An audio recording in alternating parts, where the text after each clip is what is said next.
ఈ రైస్లో ఇది ఒక్క ముక్క వేయండి, పురుగు రాకుండా పాడైపోకుండా ఎక్కువ రోజులు స్టోర్ ఉంటాయి.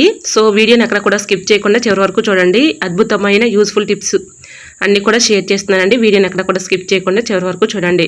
హాయ్ డి, నమస్తే, నేను Jhansi. Welcome to our channel Jhansi cooking gardening vlogs. ఎలా ఉన్నారని అందరూ బాగున్నారా? నేనైతే చాలా బాగున్నాను. మీరు కూడా చాలా చాలా బాగుండాలని మనస్ఫూర్తిగా కోరుకుంటున్నాను. ఇంకా ఫస్ట్ స్టెప్ని తెలుసుకుందాం.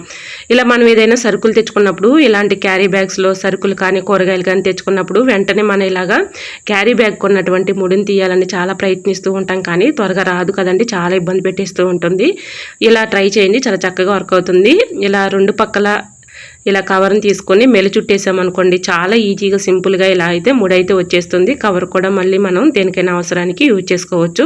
సో యూజ్ అవుతుంది అనుకుంటే తప్పకుండా ట్రై చేయండి. ఇంకా సెకండ్ టిప్ని తెలుసుకుందాం. మన నిమ్మకాయలు తెచ్చుకున్నప్పుడు ఎక్కువ రోజులు స్టోర్ ఉండాలంటే ఈ చిన్న ట్రిక్ని ట్రై చేయండి, చాలా చక్కగా వర్క్ అవుతుంది. ఇలా ఒక్కొక్క నిమ్మకాయని తీసుకొని శుభ్రంగా వాటర్లో క్లీన్ చేసుకున్న తర్వాత తేమ లేకుండా ఆరబెట్టుకోవాలి. ఇలా ఆరబెట్టుకున్నటువంటి నిమ్మకాయల్ని ఇలా న్యూస్ పేపర్ తీసుకొని ఒక్కొక్క నిమ్మకాయకి రోల్ చేసేసుకొని కవర్లో పెట్టేసుకొని ఫ్రిడ్జ్లో పెట్టుకున్నాం అనుకోండి, పాడైపోకుండా ఎక్కువ రోజులు స్టోర్ ఉంటాయి. ట్రై చేయండి.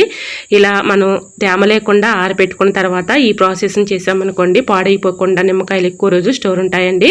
న్యూస్ పేపరు తేమను అబ్జర్వ్ చేసుకుంటుంది కాబట్టి ఇలా మనకి క్యారీ బ్యాగ్స్లో పెట్టుకున్నా కూడా మనకి ఎన్ని రోజులైనా కూడా పాడవకుండా ఉంటాయండి. ట్రై చేయండి. లేదంటే మీకు క్యారీ బ్యాగ్స్ కాకపోయినా ఇలా రోల్ చేసుకున్నటువంటి నిమ్మకాయలని ఏదైనా ఒక బాక్స్లో పెట్టేసి స్టోర్ చేసేసుకొని ఫ్రిడ్జ్లో పెట్టుకుంటే పాడైపోకుండా ఎక్కువ రోజులు స్టోర్ ఉంటాయి. మన మనీని కూడా సేవ్ చేసుకోవచ్చు. సో యూజ్ అవుతుంది అనుకుంటే తప్పకుండా ట్రై చేయండి. రైస్ పురుగు పట్టకుండా ఎన్ని రోజులైనా మనకి స్టోర్ ఉండాలంటే ఈ చిన్న ట్రిక్ని ట్రై చేయండి. ఏదైనా ఒక పేపర్ తీసుకొని దానిలో ఒక దాల్చిన చెక్క, అందులో 2 మిరియాలు, 2 లవంగాలు, అలానే కొంచెం బిర్యానీ ఆకు వేసేసుకొని కొద్దిగా పసుపు వేసేసుకొని ఇలాగా ఫోల్డింగ్ చేసేసుకొని ఇలాగ ఒక పట్లలాగా కట్టుకోవాలండి. దీనికి సెజరి పెట్టి అక్కడక్కడ హోల్స్ పెట్టేసుకున్నాం అనుకోండి, వీటి ఘాట్ అనేది ఎక్కువగా ఉంటుంది కాబట్టి ఇలా రైస్లో పెట్టేసుకుని మిక్సింగ్ చేసుకుంటే పాడైపోకుండా రైస్ ఎక్కువ రోజు స్టోర్ ఉంటాయండి. ట్రై చేయండి. సో మరి మీకు ఈ టిప్స్ నచ్చాయా? నచ్చితే ప్లీజ్ అండి చిన్న లైక్ చేసి మీ ఫ్రెండ్స్ అండ్ రిలేటివ్స్ షేర్ చేయండి.